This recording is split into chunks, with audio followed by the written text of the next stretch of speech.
সময়ের সাথে সাথে কত অচেনা মানুষ চেনা হলো, কত চেনা মানুষ অচেনা হলো। তো hey hello everyone, welcome to my channel. তো আজ যেহেতু হোলি আর আমি এসেছি এখন হিঙ্গলগঞ্জে, যেহেতু হাজব্যান্ডের পোস্টিং এখন ওখানেই আছে। তো আর আমি তো খুবই ঘুরতে ভালোবাসি, আর তার থেকেও বেশি ভালোবাসি যে সব জায়গায় গিয়ে রিচুয়ালগুলো দেখার, মানে এগুলো আমার ভীষণ ভীষণ ভীষণ ভালো লাগে। তো এখানে ছিল দোল উপলক্ষে আজকে রাতে ছিল ন্যাড়া পরানো, যেটা আমার দেখা হয়নি কারণ আমি এতটাই ব্যস্ত ছিলাম যে মানে এসেছিলাম 3:30-র দিকে, কিন্তু তারপরও তার আগে হয়ে গেছিলো। যাই হোক, এখানে আসার পরে আমি হয়তো মানে আশা করিনি যে এরকম হয়, আমি শুনেছি যে এরকম হয়, আসুন দেখে যান, খুব ভালো লাগবে।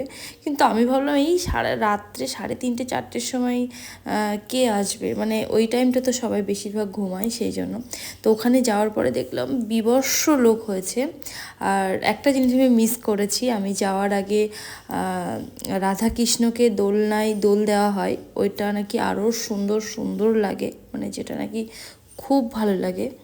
তো যাই হোক, সেটা আর দেখা হলো না। তবে ওখানকার এই অনুষ্ঠানটা আমার খুব ভালো লেগেছে। আমি প্রথমে তো এগুলো মানে দেখে ভেবেছিলাম যে এরা না সবাই মেয়ে, তো মেয়ে নয়, পুরুষই। তবে এত সুন্দরভাবে নিজেকে ফুটিয়ে তুলেছে, মানে নারীই লাগছে, মেয়েই লাগছে, ছেলে একদমই লাগছে না। তবে এই অনুষ্ঠানটা আমার খুব ভালো লেগেছিল। আর দেখো, এখনও সকাল হয়নি, এখন হয়তো ভোর হবে, মানে 4:30 বাজবে, তখন এরকম টাইমে ওখানে হোলি খেলা হচ্ছে, আর প্রচুর প্রচুর প্রচুর প্রচুর লোক। আর আমিও এদিকে ভূত হয়ে গেছে অলরেডি। আর ওখানে যাওয়ার পরে আমার তো মনেই হচ্ছিল না যে আমি এখানে ফার্স্ট টাইম, প্রথমবার সবার সাথে দেখা হচ্ছে। ওখানে সবাই এত এত এত ভালো ছিল, আর আমার সাথে এতটা ভালো ব্যবহার করছিল, মানে আমার তো মনে হচ্ছিলো আমি প্রতি বছরই ওখানে যাই, আমার বাড়ি ওখানে, মানে এরকম একটা আমার সাথে সবাই ব্যবহার করছিল। যাই হোক, আমার খুব ভালো লেগেছে এখানটাতে। আর একটু আগে আসলে হয়তো আমি আরও অনেক কিছু দেখতে পেতাম, কিন্তু যাই হোক, কিছু করার ছিল না, মানে আমি একটুও সময় পাইনি। মাত্র 1-1.5 ঘন্টা ঘুমিয়ে আমি আবার এসেছিলাম এটা দেখবো বলে, এতটা কষ্ট করে। চোখ তো ভীষণ জ্বলছিল, তবুও কিছু দেখার আগ্রহে টানে আমি চলে এসেছি। তবে আমার গিয়ে বৃথা যায়নি আমার কষ্ট, আমার ভীষণ ভীষণ ভালো লেগেছে, আর খুব আনন্দ করেছি অনেক দিন পর ভীষণভাবে। আর হ্যাঁ, আর একটা কথা, আমি এখানে আসার আগে আমাকে অনেকে বলেছে যে হিঙ্গলগঞ্জ পুরোটাই গ্রাম অঞ্চল, ভালো লাগবে না, শহরের মানুষ ওখানে থাকতে পারবে না। না, এরকম মোটেও না। আমাদের এক একটা মানুষের এক এক রকম চিন্তা ভাবনা।